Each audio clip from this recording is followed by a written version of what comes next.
देखिए मैंने आपको इससे पहले फिनॉल की फिजिकल प्रॉपर्टी पढ़ा दी। फिजिकल प्रॉपर्टी के बाद मैंने केमिकल प्रॉपर्टी स्टार्ट की थी, ठीक है ना। उस केमिकल प्रॉपर्टी के जो आगे वाला पार्ट था, तो केमिकल प्रॉपर्टी वहाँ खत्म नहीं हुई थी, ठीक है ना। मैं ये आपको लास्ट लेक्चर में बोला था, अभी बाकी है, ठीक है ना, पिक्चर अभी बाकी है, ठीक है। तो उसके जो आगे वाला पार्ट था वो आज अपन लेंगे। तो उसका आगे वाला पार्ट केमिकल प्रॉपर्टी ही है। मतलब केमिकल प्रॉपर्टी क्या है, देखो थोड़ी बड़ी है तो पूरी करानी है मेरे को, है ना।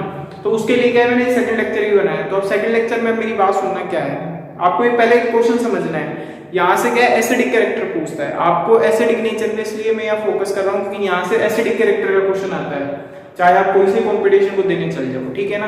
तो मैंने यहाँ पे एक क्वेश्चन ले रखा है IIT 2013 का, ठीक है। 2013 में ये क्वेश्चन पूछा हुआ था। एक ये दिया था फिनॉल, एक दिया था ऑर्थोनाइट्रोफिनॉल, एक दिया था मेटानाइट्रोफिनॉल और एक दिया था पैरानाइट्रोफिनॉल। पूछा ये था कि इनमें से सबसे ज्यादा एसिडिक कौन है, ठीक है ना। अब सबसे ज्यादा एसिडिक बताने के लिए आपको ये चीज पता होनी चाहिए जो मैं पिछले लेक्चर में आपको बता दिया था। अब पिछले लेक्चर में जो आपने देखा था उसके आगे अपन अभी देखते हैं, तो ठीक है। अब देखो स्टार्ट करते हैं। तो हुआ क्या था, आपको पिछले लेक्चर में ही बताया था, एसिडिक स्ट्रेंथ उतनी ही ज्यादा होती है जहां -I -M -R ग्रुप जितना ज्यादा लगा हो, और +I +M +R ग्रुप जितने ज्यादा लगे होते हैं, एसिडिक स्ट्रेंथ उतनी कम हो जाती है। फिर आपको वहां से मैंने Ka और Pk भी बताया था, बोला था एसिडिक कैरेक्टर जितना ज्यादा होगा, ऐसे भी बोला था, एसिडिक कैरेक्टर मतलब आप एसिडिक कैरेक्टर जितना ज्यादा होगा उतना ही ज्यादा आपका Ka होगा, बोला था, ठीक है। और Pk जो है वो मैं आपको बोल दिया था, मैं कि क्या होगा, कम होगा। तो ये चीजें क्या है, मैं आपको पहले समझा चुका, ठीक है ना। यदि आप देखो बीच में आ रहे हो लेक्चर, तो पहले उस वाले लेक्चर को देख लेना, ठीक है ना। आपको इसके लिए रेजोनेंस भी बोला था मैंने, ठीक है। मैंने उस वीडियो की डिस्क्रिप्शन लिंक में डाल दिया है, ठीक है ना। रेजोनेंस वहां से देख लेना क्योंकि रेजोनेंस जरूरी है, ठीक। अब देखो इधर इसको सॉल्व करते हैं। तो पूछा ये कि साहब इनमें सबसे ज्यादा एसिडिक कौन है, ठीक है। अब एसिडिक देखोगे एक बार, ये सोचोगे, इसको मैं 1 नंबर देता हूं, इसको 2 नंबर, इसको 3 नंबर और इसको 4 नंबर। अब आपको मैं एक चीज बताऊं, तो मैंने वहां पे आपको एक चीज और समझाई थी। एक तो इंडक्टिव इफेक्ट लग रहा हो, आई इफेक्ट, और एक लग रहा हो रेजोनेंस इफेक्ट। तो दोनों में से ज्यादा इफेक्टिव कौन होता है, तो रेजोनेंस से ज्यादा इफेक्टिव होता है, ये आपको मैं बता चुका, ठीक है ना। अब सुनना, 1 2 3 4 जब आप सॉल्व करने लगोगे तो एक बात यहां समझ में आती है, यहाँ जो NO2 है -N ग्रुप है, बोलो है। NO2 ग्रुप कौन सा है, यहाँ ये भी -M है, खींचने वाला है। ये भी कौन सा ग्रुप है, ये NO2, ये भी खींचने वाला है। अब यहाँ कोई ग्रुप लगा है क्या, बताओ, यहाँ नहीं लगा। देखो फिनॉल तो सब में था, मतलब OH ग्रुप तो सब में था, मतलब हाइड्रोजन तो सब में से निकल सकता था। लेकिन आपको ये सोचना है कि रेजोनेंस लग कहाँ रहा है। तो मैं आपको सीधी बात बताऊं, तो -1 में तो यहाँ लग रहा है और एक -M यहाँ लग रहा है। अब कोई बोले सर यहाँ -M, तो मैं आपको एक चीज बताऊं, ये मेटा पोजीशन है। कौन सी पोजीशन है, मेटा। और मेटा पोजीशन पे कभी भी रेजोनेंस काम नहीं करता। आपको मैं इसलिए बोल रहा था रेजोनेंस वाली वीडियो देख के आना, क्योंकि अब रेजोनेंस में आपको ये बताना चाहिए मेटा पे कभी काम नहीं करता। आप खुद सोचो, अपन ने जब फिनॉक्साइड या फिनॉल की रेजोनेट स्ट्रक्चर बनाई थी, तब मेटा पोजीशन पे कोई चार्ज आया था कि आप खुद दिमाग लगाओ, आपने पिछले वीडियो में बनाई होगी, तो नहीं आया था। तो मैं आपको इसलिए बोल रहा हूँ कि मेटा पोजीशन के ऊपर कभी भी रेजोनेंस काम नहीं करता है। आई बात समझ में, रेजोनेंस कभी काम नहीं करता है। तो फिर काम क्या करता है, तो सिर्फ इंडक्टिव। आई बात समझ में। तो यहाँ पे सिर्फ और सिर्फ सुनना, यहाँ कार्बन है और यहाँ नाइट्रोजन है। तो यहाँ कार्बन नाइट्रोजन में ध्यान रखना, नाइट्रोजन तो इलेक्ट्रॉन खींचेगा, तो ये माइनस आएगी। बात आ रही है समझ में। तो अब आपके दिमाग में क्लियर हो गई होगी दो बात, कि -I -M -R जितना ज्यादा होता है एसिडिक उतना ज्यादा होता है। दूसरी बात ये कि -M इसमें लग रहा है और इसमें लग रहा है, इन दोनों में -M नहीं लग रहा है। आई बात समझ में। और इसमें लग भी रहा है, तो इसका मतलब ये कि ये तो -I, ये तो सिर्फ -I लगा रहा है और इसमें तो कुछ लग ही नहीं रहा। इसका मतलब बात ये समझ में आई कि ये दोनों ज्यादा एसिडिक है। एसिडिक मतलब ये है कि इसका H निकल सकता है इन दोनों का, लेकिन इन दोनों का बाद में निकलेगा। एक बात तो ये समझ में आ गई, ठीक है। अब इन दोनों में से भी किसका निकलेगा पहले, और ये बात समझ में, इन दोनों में से भी किसका निकलेगा, इसका पहले निकलेगा हाइड्रोजन की, इसका निकलेगा पहले। तो आपको भी एक चीज में ये क्वेश्चन जानबूझ के लिया, थोड़ा क्या कॉन्सेप्ट वाला क्वेश्चन है, इजी नहीं है, हल्के में मत लेना क्वेश्चन को, ठीक है ना, पूरा देखना इसको। यहां क्या होता है, देखो ये जो NO2 लग रहा है, ये NO2 इस ये वाला जो हाइड्रोजन दिख रहा है आपको, देखो ये वाला, ठीक है, ये इसके साथ में क्या करता है, हाइड्रोजन बॉन्डिंग बनाने को रेडी हो जाता है। देखो ये वाला जो है ये इसके साथ हाइड्रोजन बॉन्डिंग बनाने को रेडी हो जाता है, और जब ये रेडी हो जाएगा तो एक बात सोचो, ये हाइड्रोजन निकलेगा क्या? नहीं, क्योंकि ये अब बन जाएगा साइक्लिक सिस्टम। और ये बात समझ में, साइक्लिक सिस्टम बन जाएगा तो ये हाइड्रोजन निकल नहीं पाएगा। तो मैं इसमें और इसमें हाइड्रोजन बॉन्ड, जब मैं एसिडिक नेचर की बात कर रहा था तो ये सबसे ज्यादा, मतलब इन दोनों में एसिडिक नेचर की बात कर रहा था, तो मैं ये बोल रहा हूँ कि ये जो NO2 का ऑक्सीजन है हाइड्रोजन के साथ हाइड्रोजन बॉन्डिंग बनाएगा, लेकिन ये नहीं बनाएगा। जब ये नहीं बना रहा है इसका मतलब ये कि इसका हाइड्रोजन निकल सकता है, लेकिन इसका हाइड्रोजन तो बीजी हो गया रहेंगे हाइड्रोजन बॉन्डिंग में। तो अब बात एक ये समझ में आ रही है कि 4 और 2 में से कोई मेरे से पूछे सर एसिडिक कौन सबसे ज्यादा, तो मैं बोलूंगा 4 नंबर। इसका मतलब 4 नंबर वाला सबसे ज्यादा एसिडिक है। आई बात समझ में? अब इन तीनों में से बात करूं तो सुनो, हम ये जानते हैं कि -m कहीं हो या -r कहीं हो वही ज्यादा एसिडिक होता है। यहाँ तो -i लग रहा है या -m, और यहाँ कोई ग्रुप ही नहीं है। इसका मतलब एक बात ये समझ में, इन दोनों में से भी मैं कंपेयर करूंगा ना तो यही होगा। अब आप ये मत सोचो कि ये हाइड्रोजन बॉन्डिंग बना ली तो ये कभी हाइड्रोजन निकल ही नहीं पाएगा।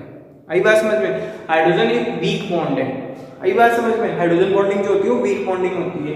तो इसमें और इसमें मैंने जब कंपेरेबल का बात करनी थी तो कंपेरेबल बात में ये पता लगा ये हाइड्रोजन जल्दी निकाल रहा था, लेकिन जब इसके पास जाता है तो पता लगता है इसके पास एक एडिशनल बॉन्डिंग है हाइड्रोजन, इसमें नहीं बनेगी, ध्यान रखना, हाइड्रोजन बॉन्डिंग नहीं, क्योंकि ये दोनों दूर दूर है अपनी 1,4 पोजीशन पे, जबकि ये 1,2 पोजीशन, ये ऑर्थो पोजीशन पे। तो आई बात समझ में?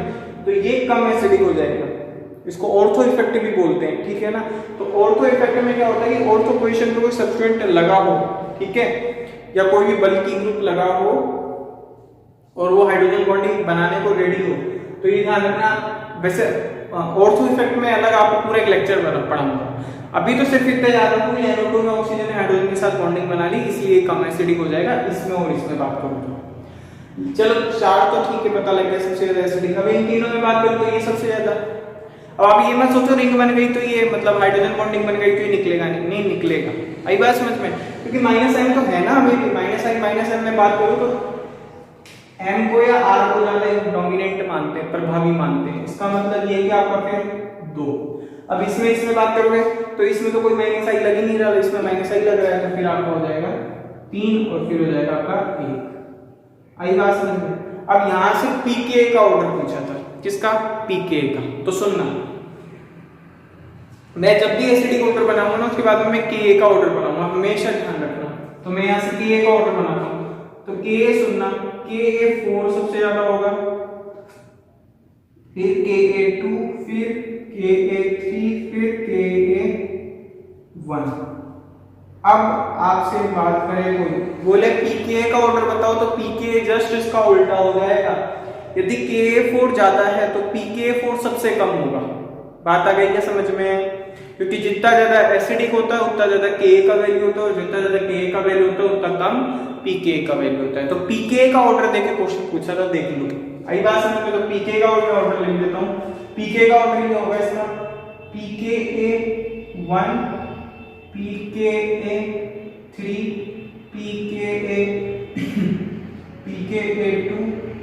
pKa2, और ये pKa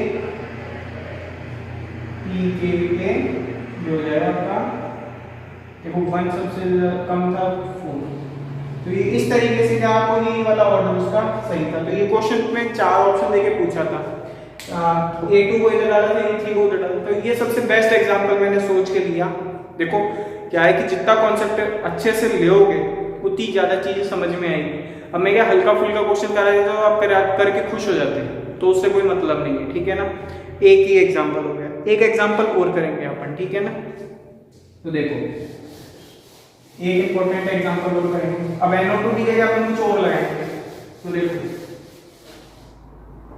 देखो यहां लगाते हैं OCH3, ठीक। यहां क्या लगाएंगे? OCH3। ये मिथॉक्सी ग्रुप है, ईथर वाला, ठीक है ना। यहां एक और ग्रुप लगाते हैं, यहां देखो जैसे अपन लगा लेते हैं, यहां लगा लेते हैं CH3 और फिर इसको हटा देते हैं। अब आपसे कोई पूछे इनमें से सबसे ज्यादा एसिडिक बताओ। आई बात समझ में? देखो फिनॉल क्या है कि एसिडिक प्रॉपर्टी शो करता है, इसलिए एसिड का क्वेश्चन ज्यादा पूछता है वो, ठीक है ना? आई बात समझ में? या फिर वो घुमा के क्वेश्चन यदि पूछे तो एसिड का उल्टा बेस कर देगा, तो आपको तो बस एक एसिडिक ऑर्डर आना चाहिए निकालना।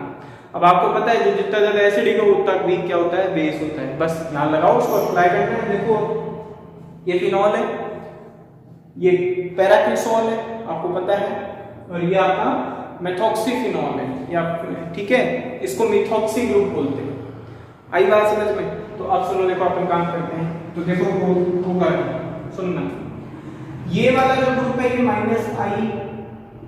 ग्रुप है। आई बात समझ में? तो -I और +M जब लग रहा हो तो सिर्फ M ज्यादा डोमिनेट होता है, रेजोनेंस ज्यादा डोमिनेट होता है, मेसोमेरिक ज्यादा डोमिनेट होता है। इसलिए मैं बोल रहा था आप लोगों की कि रेजोनेंस देख लो भाई। मैं अभी तो क्या है कि 2-4 क्वेश्चन करा रहा हूँ, लेकिन जब आपका कहीं अटक गए ना तो फिर रेजोनेंस पढ़ना ही पड़ेगा, चाहे कुछ भी हो जाए, ठीक है? एक बार रेजोनेंस की वीडियो जाके देखो, ठीक है? आप सब प्यारे बच्चे हो, एक बार जाके देखो। मैं मेरा फायदा नहीं, आपके फायदे के लिए बोल रहा हूँ, क्योंकि जितना बेसिक आपको जितने ज्यादा आएंगे ना, ऑर्गेनिक उतनी अच्छी हो जाएगी, ठीक है? तो ठीक है, अब देखो अपन आगे की बात करते हैं। तो ये M, तो M और I जब लगे होते हैं तो M ज्यादा इफेक्टिव होता है, ठीक है? ये +I है, CH3+I है। अब ये इलेक्ट्रिक इफेक्ट से पता लगा, वही GOC, ठीक है ना? और यहाँ पर ग्रुप लगा हुआ है। तो अब इन सब में बात करोगे तो देखो ये +M लग रहा है, ये -I है, तो इन दोनों में अब मैं देखूं, इन तीनों में तो सबसे ज्यादा एसिडिक कौन? तो हम एसिडिक ही जानते हैं कि जिसके पास -I-M, तो ऐसा तो कोई है ही नहीं, ठीक है? नहीं है, तो फिर एक काम करो, नीचे वाले को चेक करो, तो +I+M+R, ये जिनके पास होते हो जाते वो एसिडिक, मतलब ये चीज यदि बढ़ेगी तो ये घटेगी एसिडिक नेचर। अब यहाँ पे सुनना, +M और +I लग रहा हो, +R या +I लग रहा हो, मतलब रेजोनेंस और इंडक्टिव लग रहा हो, तो उस केस में आप किसको रेजोनेंस को ज्यादा प्रायोरिटी देते हो? तो रेजोनेंस को ज्यादा प्रायोरिटी देते हो, तो आपके अकॉर्डिंग अब क्या होगा? इसमें +M ज्यादा है तो इसका मतलब ये सबसे वीक बेस होगा। ये क्या होगा? वीक, सॉरी, ये घटेगा, तो ये देखो इसमें +M है, तो +M है तो इसका मतलब ये है कि ये वीक एसिड है, वीक एसिड है, क्योंकि ये बढ़ेगा, सुनना, ये बढ़ेगा तो ये घट जाएगा, तो इसके पास तो सर +M है, इसलिए क्या है, सबसे कम एसिडिक है। लेकिन इसमें बात करोगे तो +I, तो इसको 1 नंबर बोल दो, इसको 2 नंबर बोल दो, इसको 3 नंबर बोल दो। तो 3 नंबर वाला सबसे कम एसिडिक, फिर 2 नंबर वाला और फिर 1 नंबर वाला। पूरी बात तो ठीक है समझ में? ठीक है? क्यों? तो इसके पास +I है, उसके पास कुछ है नहीं, तो फिनॉल अभी सबसे ज्यादा एसिडिक है, फिनॉल का H सबसे जल्दी निकलेगा। अभी बात समझ में? लेकिन सुनो, आपसे वही बोल रहे थे Ka, तो Ka सुनना, K1 सबसे ज्यादा होगा, K2 सबसे ज्यादा होगा, K3 अब ये Ka का लफड़ा ही हट जाएगा, ठीक है ना? इस क्वेश्चन के बाद में आप अपने आप निश्चित हो जाओगे, ठीक? K1 फिर K2, सुनना, Ka2 फिर Ka3, बोलो आती है बात समझ में? अब सुनो, यदि आपसे कोई पूछ ले pKa का होगा तो pK हो जाएगा, pKa3 सबसे ज्यादा होगा, फिर pKa2 फिर pKa1। बोलो बात आती है समझ में? देखो ये तो था एसिड का ऑर्डर, सुनना, ये तो किसका था? एसिड का ऑर्डर था। लेकिन अभी वही मेरे को बोलता बेस का ऑर्डर बताओ सर इन तीनों में से, और ये बात समझ में? तो फिर मैं बेस का ऑर्डर भी निकालता। तो बेस का ऑर्डर सुनो, अब आपको एक चीज ये पता है कि जो जितना ज्यादा एसिडिक होता है वो उतना वीक बेस है, पता है कि नहीं पता? अब ये सबसे ज्यादा एसिडिक है 1 नंबर, इसका मतलब ये सबसे वीक बेस होगा। बोलो बात आती है समझ में? इसका मतलब कोई मेरे को बोले कि सर बेस का ऑर्डर बताओ, इसका बेस का ऑर्डर बताओ, बेस का, तो बेस क्या होगा? सुनना, 3 सबसे तगड़ा होगा, फिर 2, फिर 1। तो सुनना, Kb3 जो होगा वो सबसे ज्यादा होगा। जैसे Ka निकालते हैं एसिड के लिए, वैसे बेस के लिए भी होता है, ठीक है ना? तो कैसे भी घुमा के पूछ सकता है आपसे, ठीक? Kb3 सबसे ज्यादा होगा, फिर Kb2, फिर Kb1। बोलो बात आती है समझ में? बोलो आती है बात समझ में? लेकिन मैं pKb की बात करूं तो pKb भाई Kb का उल्टा होगा, तो यहाँ से pKb1 सबसे ज्यादा होगा, फिर pKb2, फिर pKb3। बोलो बात आती है समझ में? तो इस तरीके से अब मैं आपको बहुत कुछ यहाँ से समझ में भी आ गई होगी बात। तो pKa, pKb वगैरह इन सब से आप कंफ्यूज मत होना, मेरा तो कराने का मकसद ये था, ठीक है ना। क्योंकि वो क्वेश्चन देखो, आप बुक भी पढ़ोगे ना तो बुक के अंदर क्या है, वो KPK बोलता है बार बार, अब बच्चा समझ नहीं पाता, तो फिर क्या वो बार बार फिर ये चीज बोलता है कि सर ये KPK है क्या, तो वो KPK मैंने पूरा कराया आपको, ठीक है ना। इसके अलावा pK से आपसे क्वेश्चन नहीं आएगा, बस आपको तो ये पता हो कि एसिड स्ट्रेंथ कैसे निकालेंगे और बेस स्ट्रेंथ कैसे निकालेंगे। जितना एसिडिक होगा Ka वैल्यू उतनी ज्यादा होगी और pK वैल्यू उतनी कम होगी, ठीक है। कर लोगे इस तरीके से, तो आप थोड़ा सा खुद का लॉजिकल माइंड लगा के सोचना, ठीक है ना। थोड़े लॉजिक बेस्ड यहाँ से क्वेश्चन ज्यादा आते हैं, ठीक। अब अपन अगली बात किस पे करेंगे, अब अपन करेंगे फिनोल के ऊपर। तो इससे अगले लेक्चर के अंदर मैं आपको फिनोल दूंगा, ठीक है ना। तो ये लेक्चर तो अपन यही खत्म करेंगे आज, ठीक। मैंने इसके अंदर आपको इंपॉर्टेंट क्वेश्चन कराया। अब इसके बाद वाले लेक्चर के अंदर अपन क्या करेंगे, अपन इसके बाद वाले लेक्चर के अंदर ये जो आपके केमिकल प्रॉपर्टी ऑफ फिनोल उसकी रिएक्शंस करानी है बस, ठीक है ना। बाकी आपका चैप्टर तो क्या बोलूंगा, फिनोल खत्म हो जाएगा, ठीक है ना। तो अपन अगले लेक्चर में मिलते हैं, तब तक के लिए देखते रहो, पढ़ाई करते रहो। Thanks for watching.